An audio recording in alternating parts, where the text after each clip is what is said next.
Selamat pagi Oma Opa, Bapak Ibu dan saudara-saudari sekalian yang terkasih dalam Tuhan Yesus Kristus. Salam sejahtera bagi kita semua. Berjumpa kembali bersama saya Neneng dengan narasumber saya Oma Susi di acara Oke hari ini Orang Kudus hari ini edisi 31 Oktober 2022. Selamat pagi Oma Susi, jumpa lagi dengan Neneng ya. Apa kabar nih? Pagi. Kelihatan sehat ya, sukacita, gembira, semangat. Oke. Nah kali ini nih Oma Susi kita akan berbincang kembali tentang salah satu orang kudus nih, Santo Alfonsus Rodriguez. Aduh susah sekali. Mungkin bisa diceritakan sedikit Oma tentang arti nama dan kehidupan awal beliau ini gimana nih Oma? Jadi Alfonsus itu nama Latin. Dia dari nama Jerman, berarti bangsawan. Ya, berarti bangsawan ya. Nah, tapi dia dari Spanyol, jadi orang kudus dari Spanyol ini dia lahir di tahun 1553, terus kemudian pada usia 23 tahun dia mengambil alih jual beli kain bol dari keluarganya. Kemudian 3 tahun kemudian dia menikah. Dengan istrinya bernama Maria. Dan mereka dianugerahi 2 putra, 2 anak, putra putri ya. Ya.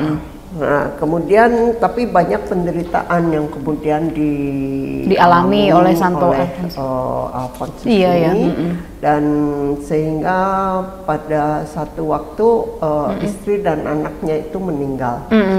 Jadi salah satu anaknya itu ya, Oma ya. Jadi kan tinggal satu orang anaknya itu. Nah kemudian tapi dia hidup saleh selama ini, dia memang hidup dalam kesalehan, dan walaupun dia sudah kehilangan 2 orang dari keluarganya, dia tetap menekuni kesalehannya itu. Pada satu waktu dia menjelang dia usia 40 tahun gitu, putra satu-satunya itu meninggal juga. Lagi dapat cobaan ya, beruntun setelah kehilangan 2 orang, istri anak, kemudian usia 40 lagi kehilangan beliau. Jadi lanjut Oma. Semua ini kemudian selanjutnya, tapi dia tidak pernah marah, kayak mengeluh kayak gitu ya, tidak pernah menyalahi. Ya biasanya kan itu orang-orang itu kan kalau dikasih cobaan bertubi-tubi oleh Tuhan, biasanya kan kayak menyalahkan Tuhan, kenapa saya kayak gini Tuhan, gini-gini ya. Tapi sesudah itu dia menjual semua hartanya. Jadi hartanya itu semua dijual dan dibagi-bagikan ke orang miskin ya, luar biasa banget. Sehingga dia tidak punya apa-apa lagi. Nah kemudian dia memutuskan untuk masuk ke biara Yesuit.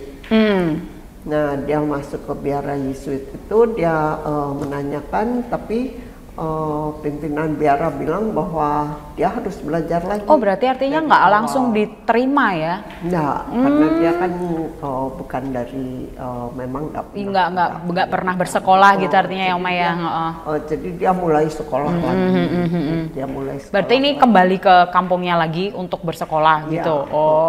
Nah, kemudian juga waktu sekolah itu banyak kesulitan-kesulitan, dan malah dia tuh banyak ditertawakan oleh anak-anak karena dia sambil sekolah itu dia harus mencari biaya untuk bersekolah itu.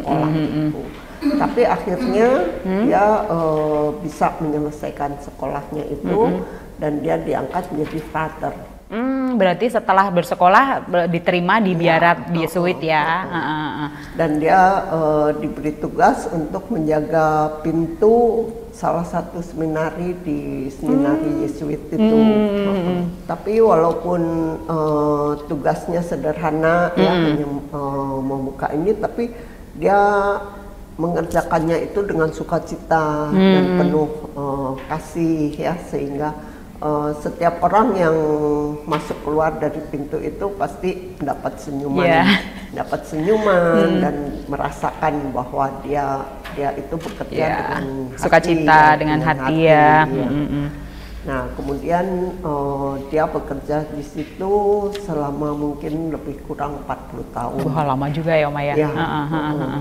Sampai petingginya dari dari seminari itu bilang dia tuh seorang malaikat, bukan seorang manusia katanya, karena dia begitu baik hatinya, selalu sukacita, nggak pernah marah semua. Tapi sesudah 40 tahun itu dia mengalami sakit yang begitu parah ya, dan begitu menderita gitu. Jadi dia menjalaninya juga dengan tabah, dan akhirnya pada akhir hidupnya itu dia menjelang kematiannya itu dia mendapatkan damai dan sukacita yang luar biasa. Dan akhirnya dia meninggal dengan ucapan Yesus di bibirnya. Wah, luar biasa ya kisah Santo Alfonsus Rodrigues ya. Nah, salah satu hal yang bisa kita petik itu ya, bahwa beliau itu dicobai Tuhan bertubi-tubi, tapi beliau tetap berpasrah diri pada Tuhan ya, dan tidak istilahnya mengumpat Tuhan ya. Wah, luar biasa sekali Oma ya hari ini. Terima kasih Oma kebersamaan kita hari ini di acara hari ini Orang Kudus hari ini. Nah, sebelum kita tutup acara ini, mari kita siapkan hati untuk berdoa bersama. Dalam nama Bapa dan Putra dan Roh Kudus, amin. Santo Alfonsus Rodrigues, doakanlah kami. Kemuliaan kepada Bapa, Putra, dan Roh Kudus, seperti pada permulaan, sekarang, selalu, dan sepanjang segala abad. Amin. Dalam nama Bapa dan Putra dan Roh Kudus, amin. Pemirsa sekalian yang dikasihi Tuhan, sampai jumpa pada acara Oke hari ini, Orang Kudus hari ini selanjutnya.